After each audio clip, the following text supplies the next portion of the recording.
Hi hello everyone, welcome back to Xylem learning. അബീമിസ് ആണ് മക്കളെ. ഇന്നത്തെ വീഡിയോയിൽ നമ്മൾ പറഞ്ഞു തരാൻ പോകുന്നത് ഇംഗ്ലീഷ് എക്സാമിന് ഷുവർ ആയിട്ട് നിങ്ങൾക്ക് വരാൻ പോകുന്ന ക്വസ്റ്റ്യൻസ് ആണ്.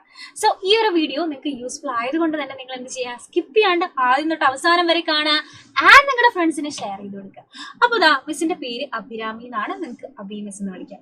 സോ എപ്പോഴും നമ്മളിതാ ഇംഗ്ലീഷ് എക്സാമിന് ക്വസ്റ്റ്യൻസ് വരുമ്പോൾ കാണുന്ന ഒരു പാറ്റേൺ ഉണ്ട്, ക്വസ്റ്റ്യൻ പേപ്പറിൽ കാണുന്ന ഒരു പാറ്റേൺ ഉണ്ട് അല്ലേ. അതായത് നമുക്ക് മൊത്തത്തിൽ 6 ക്വസ്റ്റ്യൻസ് ആണ് ഉണ്ടാവുന്നത്. ഓക്കെ, 1 2 3 4 5 6 ഇങ്ങനെ 6 ക്വസ്റ്റ്യൻസ് ആണ് നമുക്ക് ഇംഗ്ലീഷ് ക്വസ്റ്റ്യൻ പേപ്പറിൽ ഉണ്ടാവുന്നത്.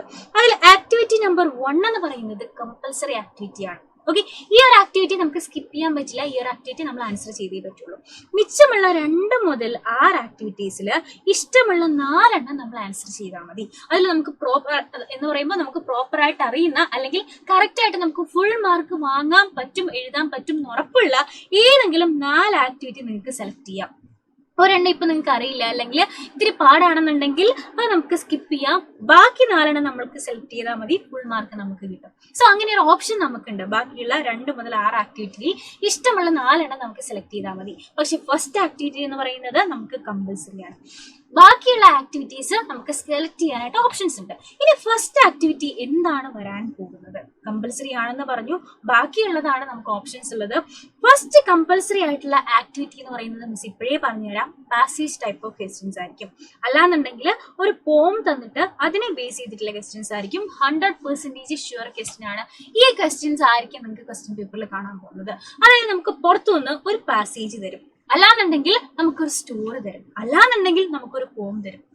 സോ നമുക്ക് 15 മിനിറ്റ് കോൾ ഓഫ് ടൈം ഉണ്ടല്ലേ. ഈ കോൾ ഓഫ് ടൈമിൽ നമുക്ക് വൃത്തിയായിട്ട് തന്നിരിക്കുന്നത് എന്താണെന്ന് വെച്ചാൽ അത് പുറത്തു നിന്നുള്ളതായിരിക്കും. അത് നമുക്ക് വായിക്കാം. എന്നിട്ട് അതിനെ ബേസ് ചെയ്തിട്ടുള്ള ക്വസ്റ്റ്യൻസ് ആയിരിക്കും പിന്നീട് നമുക്ക് തരുന്നുണ്ടാവുക. ഓക്കെ, അതിനെ ബേസ് ചെയ്തിട്ട് 5 മാർക്കിന് നമ്മളോട് ക്വസ്റ്റ്യൻസ് ചോദിക്കും. സോ ഈ ഒരു പാസേജ് കൃത്യമായിട്ട് വായിച്ചാൽ അല്ലെങ്കിൽ പോം കൃത്യമായിട്ട് മനസ്സിലാക്കി വായിച്ചു കഴിഞ്ഞാൽ തീർച്ചയായിട്ടും നമുക്ക് ഫുൾ മാർക്ക് വാങ്ങാൻ പറ്റുന്നതാണ് നമ്മുടെ first activity. So first activity എന്ന് പറയുന്നത് നമുക്ക് ആൻസർ വാങ്ങാൻ അല്ലാന്നുണ്ടെങ്കിൽ നമുക്ക് മാർക്ക് വാങ്ങാനായിട്ട് ഏറ്റവും എളുപ്പമായിട്ടുള്ള ആക്ടിവിറ്റിയാണ്, കമ്പൽസറി ആയിട്ടുള്ള ആക്ടിവിറ്റിയാണ്. ഇംഗ്ലീഷ് ലാംഗ്വേജ് വായിച്ച് മനസ്സിലാക്കുക, അതിനെ ബേസ് ചെയ്തിട്ട് ആൻസേഴ്സ് നമുക്ക് കറക്റ്റ് ആയിട്ട് എഴുതാൻ പറ്റിയാലാണ് നമുക്ക് ഇതിന് ഫുൾ മാർക്ക് കിട്ടുന്നുണ്ടാവുക. സോ ഈ ഫസ്റ്റ് ആക്ടിവിറ്റിയുടെ ഫുൾ മാർക്ക് നമ്മൾ എന്ത് ചെയ്യുക, സ്കോർ ചെയ്യുക. പിന്നീടുള്ള ആക്ടിവിറ്റീസിൽ നമുക്ക് സാധാരണ ചോദിക്കാൻ ചാൻസ് ഉള്ളതാണ് നമ്മളോട് തോട്ട്സ് ചോദിക്കാം, അല്ലാന്നുണ്ടെങ്കിൽ നമ്മളോട് ന്യൂസ് പേപ്പർ റിപ്പോർട്ട്സ് ചോദിക്കാം, അല്ലാന്നുണ്ടെങ്കിൽ നമ്മളോട് ഡയറി, ഏതെങ്കിലും ചാപ്റ്റേഴ്സിലെ ക്യാരക്ടേഴ്സിന്റെ ഡയറി, 2 പേര് തമ്മിലുള്ള കോൺവെർസേഷൻ, ഇനി എന്തെങ്കിലും അനൗൺസ്മെന്റ് ഉണ്ടെന്നുണ്ടെങ്കിൽ അത് ചോദിക്കാം. ഇനി ലെറ്റർ എഴുതാനായിട്ട് ഫോർമൽ ഇൻഫോർമൽ ആയിട്ടുള്ള ലെറ്റേഴ്സ് നമ്മളോട് ചോദിക്കാം. ഏതെങ്കിലും പിക്ചർ തന്നിട്ട് അത് ഡിസ്ക്രൈബ് ചെയ്യാൻ ചോദിക്കാം. അതുപോലെ തന്നെ ചോദിക്കുന്ന മറ്റൊരു ഇമ്പോർട്ടന്റ് ആയിട്ടുള്ള ഒരു ക്വസ്റ്റ്യൻ ആണ് എഡിറ്റിംഗ്. അതായത് ഒരു പാസേജ് തരാം, അതിൽ അണ്ടർലൈൻ ചെയ്തിട്ടുണ്ടാവും തെറ്റായിട്ടുള്ള വേർഡ്സ്, അത് കറക്റ്റ് ആക്കി എഡിറ്റ് ചെയ്യുക. ഇത്രയും ക്വസ്റ്റ്യൻസ് ആയിരിക്കും നിങ്ങൾക്ക് ഇംഗ്ലീഷ് ക്വസ്റ്റ്യൻ പേപ്പറിൽ കാണുന്നുണ്ടാവുക. സോ ഏതൊക്കെയാണ് ക്വസ്റ്റ്യൻസ് എന്ന് മനസ്സിലാക്കിയ സ്ഥിതിക്ക് എന്ത് ചെയ്യുക, അതനുസരിച്ച് ഓരോ ചാപ്റ്റേഴ്സും അടിപൊളിയായിട്ട് പഠിക്കാൻ ശ്രമിക്കുക. ഈ ഒരു വീഡിയോ നിങ്ങൾക്ക് യൂസ്ഫുൾ ആയിട്ടുണ്ടെന്നുണ്ടെങ്കിൽ തീർച്ചയായിട്ടും നിങ്ങളുടെ ഫ്രണ്ട്സിന് ഷെയർ ചെയ്ത് കൊടുക്കുക ആൻഡ് താഴെ നമ്മുടെ കമന്റ് ബോക്സിൽ കമന്റ് ചെയ്യുക. അപ്പൊ ഇതുപോലെയുള്ള യൂസ്ഫുൾ വീഡിയോസ് ആയിട്ട് നമുക്ക് ഇനിയും കാണാം. അതുവരെ bye bye and take care.